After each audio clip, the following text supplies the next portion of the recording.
बिस्मिल्लाहिर्रहमानिर्रहीम।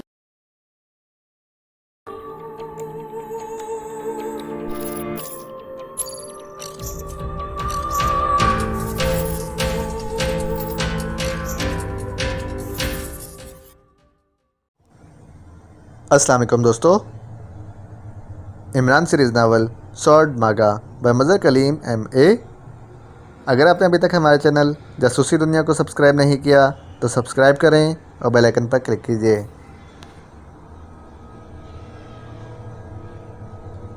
इसका मतलब है कि यही वो रिसवाए ज़माना एजेंट इमरान है।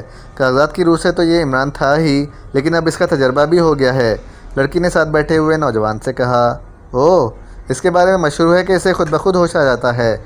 नौजवान ने जवाब देते हुए कहा, तुम्हारी ये बात तो दुरुस्त है कि मेरा नाम अली इमरान MSCD SC ऑक्सन है, लेकिन ये बात गलत है कि मेरा और मेरे साथियों का ताल्लुक़ पाकिस्तान सीक्रेट सर्विस से है। अलबत्ता मैं ये जानता हूँ कि तुम्हारा नाम डेमी और तुम्हारे साथी का नाम ऑस्कर है और तुम दोनों ब्लैक स्टोन के सुपर सेक्शन के सुपर एजेंट्स हो। तुम्हें कैसे मालूम हुआ? तुम हमें कैसे जानते हो? इस बार इन दोनों ने इंतहाई हैरत भरे लहजे में कहा, मैं तो ये भी जानता हूँ कि तुमने आयरलैंड के मारूफ माहिर आसार कदीमा प्रोफेसर शार्बी पर तशद्दुद करके इन्हें हलाक कर दिया और फिर पाकिस्तान सफारतकार को भी अगवा करके इस पर तशद्दुद करके इसे हलाक कर दिया। तुम्हारा ख्याल था कि ये दोनों मागा ख़जाने के बारे में जानते हैं और तुम ये ख़जाना लुसानिया के लिए हासिल करना चाहते थे। इमरान ने मुसलसल बोलते हुए कहा तो इन दोनों की नज़रें इमरान पर जैसे जम सी गई थीं और चेहरों पर भी हैरत के तासुरात उभर आए थे। तुम ये सब कुछ कैसे जानते हो? मैं समझी नहीं। तुम क्या हो?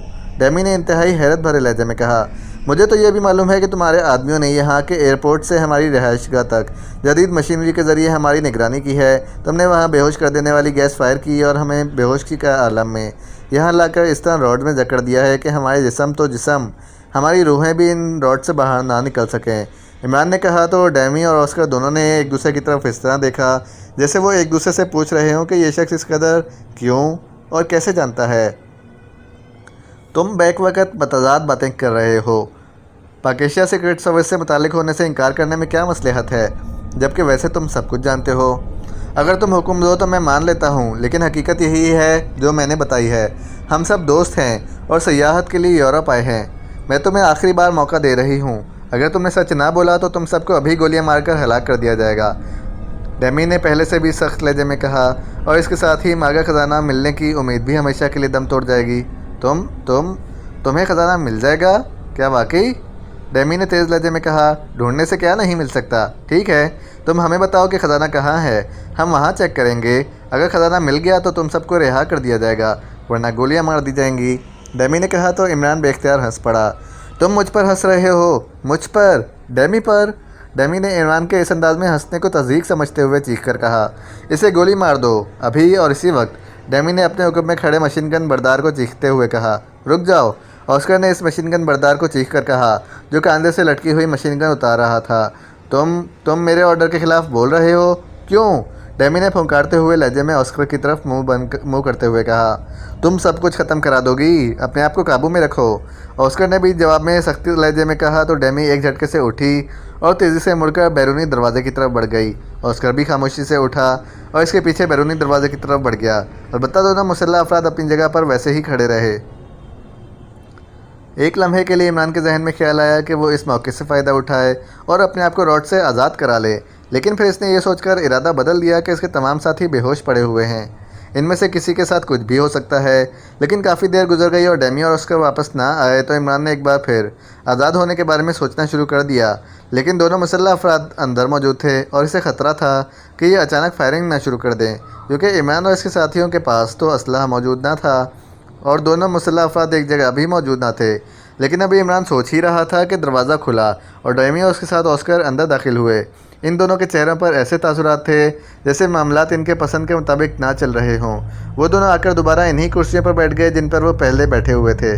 सुनो, हम तुम्हें और तुम्हारे साथियों को रिहा करने के लिए तैयार हैं, बशर्ते कि तुम हमें हलफ दो कि ख़जाना ट्रेस होते ही तुम हमें इस बारे में दुरुस्त और तफसील से आगाह करोगे, और ये भी हलफ दोगे कि तुम पाकिस्तान सफारतकार की हिलाकत का इंतकाम नहीं लोगे, क्योंकि वो इसलिए मारा गया कि इसने ना बताने की ज़िद की थी और इसे मालूम हो गया था कि हम कौन हैं और किस मुल्क से मुताल्लिक़ हैं।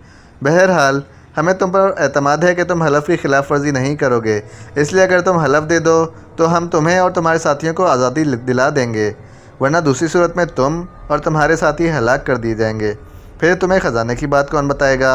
जो ख़जाना तलाश करेगा हम इससे जबरन मालूमात भी हासिल कर सकते हैं। मिस्टर, मैंने बड़ी मुश्किल से डैमी को रजामंद किया है, वरना ये तो मैं फ़ौरी हलाक करने पर तुली हुई थी। अब तुम फ़ौरन जो कुछ कह रही है इसे तस्लीम कर लो, वरना तुम और तुम्हारे साथी चंद लम्हों में लाशों में तब्दील हो जाएंगे। अगर तुमने हलफ लेना है तो फिर इस वक्त का इंतज़ार करो जब मेरे साथी होश में आ जाएं, क्योंकि इनकी बेहोशी के दौरान मैंने तुम्हें हलफ दे दिया तो ये इससे आगाह नहीं होंगे। इनकी तरफ से हलफ की पासदारी ना हो सकेगी। ये खुद ब खुद तो 8 घंटों से पहले होश में नहीं आ सकते। न जाने तुम कैसे होश में आ गए हो। अलबत्ता मैं इन्हें होश में ला सकती हूँ, डेमी ने कहा, और फिर वो कोड़ा बर्दार से मुखातिब हो गई। अल्फ्रेड, इनको होश में ले आओ। यस मैडम, अल्फ्रेड ने कहा, और इसके साथ ही वो तेज़ तेज़ कदम उठाता हुआ एक कोने में मौजूद लोहे की अलमारी की तरफ बढ़ गया। इसने अलमारी खोली और इसमें से इसने एक बड़े साइज़ की बोतल उठाई और अलमारी बंद कर दी। कोड़ा वो पहले ही बेल्ट से अटका चुका था। फिर इसने वापस आकर बारी बारी इमरान के तमाम साथियों की नाक से बोतल का ढक्कन हटाकर बोतल लगाई, तो एक एक करके सारे साथियों के जिस्मों में हरकत के आसार नमूदार होने लगे। डेमी और ऑस्कर दोनों खुद गौर से इमरान के साथियों को होश में आते हुए देख रहे थे। ये इमरान बेहद शातिर आदमी है, ये अपने साथियों को क्यों होश में ला रहा है? ऑस्कर ने कदरे उलझे हुए लहजे में कहा, खामोश रहो। रॉड्स में जकड़े हुए अफराद क्या कर सकते हैं?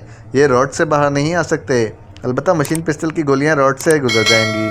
डेमी ने सख्त लहजे में कहा तो ऑस्कर ने होंठ भींच लिए और इमरान इसका चेहरा देखकर मुस्कुरा दिया और उसने शरारत भरे अंदाज में इसे बाकायदा आंख मार दी तो ऑस्कर उछल कर खड़ा हो गया। ये मुझे इशारा कर रहा है, ये कुछ गलत करना चाहता है। इसे गोली मार दो वरना पछताओगी, ऑस्कर ने चीख कर कहा। क्या हो गया है तुम्हें? अब इनके सामने तुम इस तरह बुज़दिली की बातें करोगे तो ये बाद में तुम्हें कुछ कहेगा तो मैं पहले तुम्हें गोली मार दूंगी, डेमी ने चीखते हुए कहा। मैं बाहर जा रहा हूँ, मैं यहाँ रुकना नहीं चाहता, ऑस्कर ने गुस्सीले लहजे में कहा और वापस मुड़ गया। हाँ जाओ, डेमी ने बड़े जारहाना अंदाज में कहा और ऑस्कर बाहर जाने की बजाय उल्टा वापस आ गया। मैं इस नाजुक वक्त में तुम्हें अकेला नहीं छोड़ना चाहता, इसलिए मैं यहीं रहूँगा, ऑस्कर ने वापस आकर ऐसे लहजे में कहा जैसे वो वापस आकर डेमी पर बड़ा एहसान कर रहा हो। अच्छा, थैंक यू, लेकिन खामोश रहो, मुझे तुम्हारी आवाज़ भी अच्छी नहीं लग रही, डेमी ने झटकेदार लहजे में कहा। लेकिन ऑस्कर खामोश रहा, इसने कोई कमेंट ना किया था। इसी दौरान इमरान के साथियों को होश आ गया था और वो सब हैरत भरी नज़रों से न सिर्फ अपने आप को बल्कि माहौल को भी देख रहे थे। सुनो, मैंने मोहतरमा डेमी और इसके साथी ऑस्कर से बात की है कि हम सब इन्हें हलफ देंगे अगर ये हमें रिहा कर दें तो हम इनके खिलाफ़ कोई इंतकामी कार्रवाई नहीं करेंगे।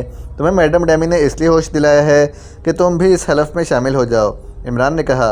ये दोनों मुसल्लह अफराद तो इस हलफ में शामिल नहीं हैं। हाँ, ये नहीं है, सिर्फ मैडम डेमी और ऑस्कर शामिल हैं और ये रॉड्स अभी हट जाएंगे और हम आज़ाद हो जाएंगे।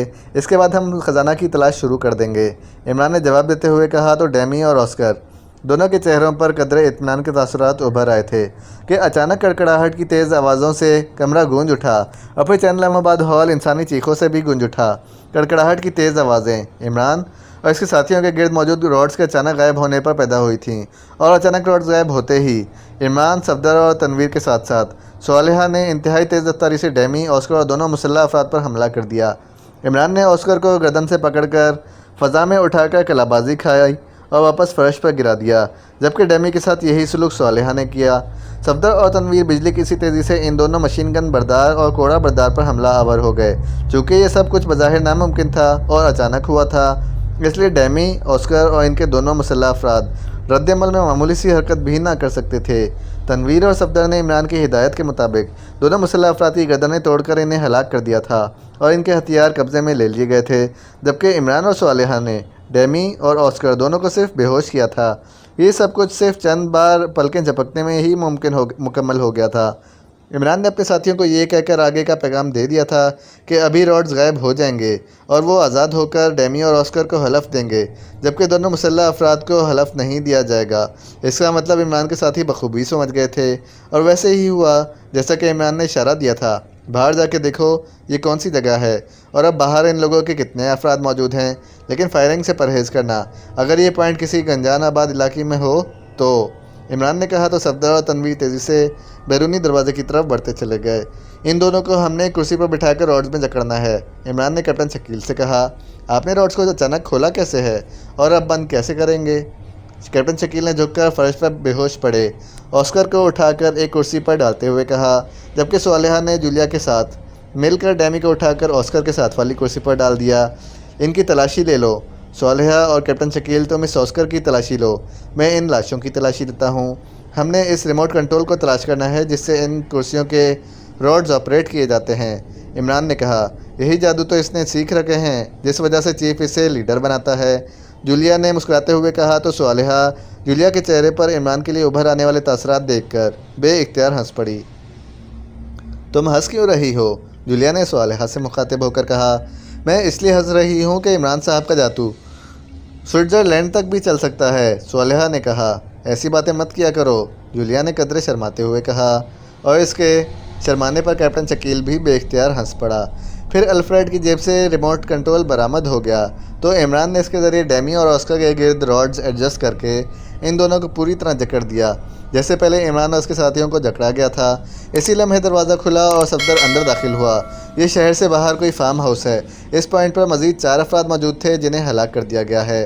सफदर ने अंदर आकर रिपोर्ट देते हुए कहा, ओके, अब इन दोनों को होश में लाकर मज़ीद पूछगछ कर लेते हैं। इमरान ने इत्मीनान भरे लहजे में कहा, आपने इनसे क्या मालूम करना है? इनकी तंजीम, ब्लैक स्टोन की तफसीलात, क्योंकि हमारा मिशन ही इस ब्लैक स्टोन का ख़ात्मा है। इमरान ने जवाब देते हुए कहा और सब ने असबात में सर हिला दिए।